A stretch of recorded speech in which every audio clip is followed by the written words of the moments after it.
I'm Aaron from PhoneDog.com, and the hot dogfight continues. It's part 2 of the battle between the Samsung Galaxy S3 and the HTC EVO 4G LTE. Let's take a look.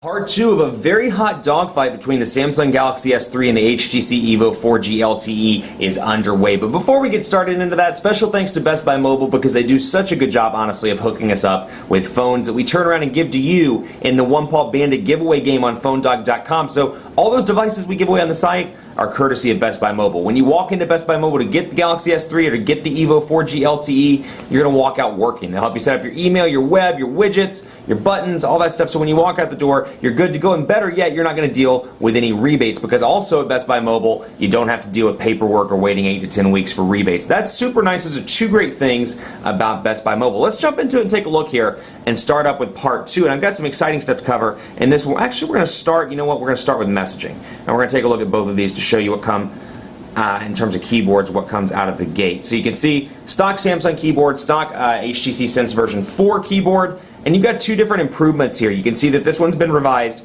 from the original Galaxy, or excuse me, original Samsung keyboard, and then over here you've got a revised keyboard by the color and in terms of the size as well over older HTC Sense based devices. So you got a different look and feel here, and you can see both of these have the ability. I don't know if I still have it enabled on this one. Let's see.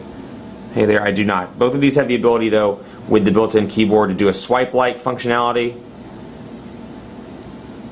as you can see there. And over here, you can do it on the EVO 4G LTE as well. Out of the gate, both of these are ice cream sandwich devices, and it still gets me every single time.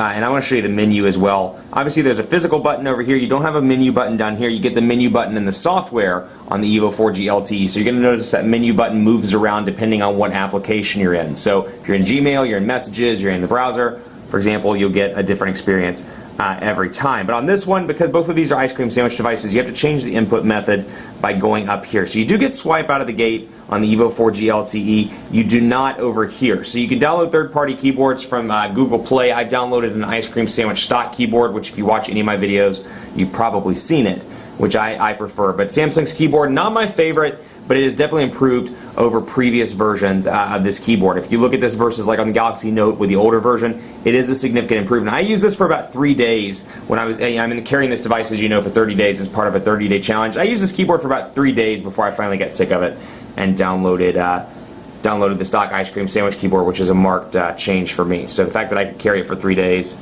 was pretty exciting. The Quick Brown Fox is happy to be alive. Quick Brown Fox is happy to be alive. He's a pretty optimistic fox. But you can see here, 4.7-inch display, slightly larger over here, 4.8-inch display, but kind of negligible when it comes to screen real estate. Honestly, you're going to be happy with either one of these devices. And if you're migrating up from a BlackBerry or something with a physical keyboard, you should have no problem with either one of these units. Let's take a look at Quadrant Standard because it's very important. You know, both of these devices are hot. They pack the same processor. This one has a little bit more RAM. We'll take a look at Quadrant Standard and see which one comes out on top. While we're doing that, talk a little bit about call quality. So if you watch the 30-day challenge, I carried the international Galaxy S3 for a couple of days and just switched over to the AT&T version. And I kept saying in all the challenge videos, it was like the earpiece is too low. It's just a little bit too low for my taste. Not the case on the US versions. There's actually a little volume button. So if the maximum volume isn't enough for you, and I'll show you this in just a second, but if it's not enough for you, you can click the button and get even louder volume. Over here, earpiece, nice and loud, no issues whatsoever. Non-removable battery over here. You got a removable one here, 2,000 milliamp hours, 2100. Now, keep in mind, 4G LTE hasn't rolled out anywhere in the nation yet, so both of these devices are on Sprint's old and slow, for lack of a better phrase, 3G network. Unfortunately, the speeds are absolutely terrible in most of the markets I've tested it in. I've worked with it in San Francisco, I've worked with it in Charlotte, I actually worked with it in San Diego, and surprisingly it was relatively decent. But I've worked with it in New York, Atlanta. Same issue across the board with both of these devices. I mean, the 3G is absolutely terrible. They need to get on LTE, and they need it bad. And so hopefully it'll come soon. But the speeds,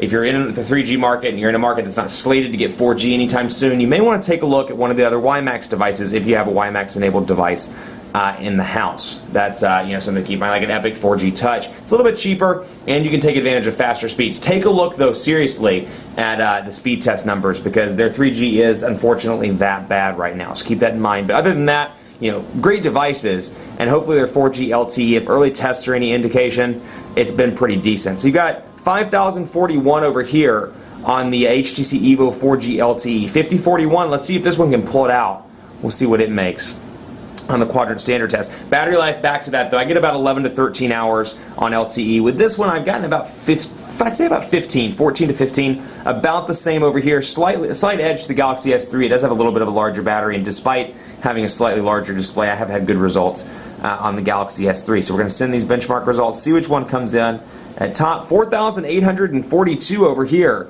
5,041 over here. Take it with a grain of salt. They're both awesome devices again, but in terms of quadrant standard, the EVO 4G LTE comes out on top. So we'll come over here and take a look at this as well. Recent applications, you can see while I'm thinking about it. Two different looks and feel options here. You can see this has more of a, let's go back here and go back to that and pick up where we left off. You got your task manager shortcut here. This one has more of a skin on it. This is Sense 4.0. You can see they've kind of changed it around as part of the skin. Over here, obviously running TouchWiz, but you can see it's more of an ice cream sandwich stock look and feel where I can remove these as I see fit. Over here, I have to swipe them up as opposed to swiping them to the side. 8 megapixel camera on both of these devices, and honestly, I'm going to be straight honest with you, it's a wash between both of these devices. The EVO 4G LTE has an incredible camera, and it has some awesome features, and I love the fact that it has a physical camera button over here on the side. Great, it has the half press to focus, as you can see here. Let's see if we can get it in on the Samsung logo. We'll take pictures of each other.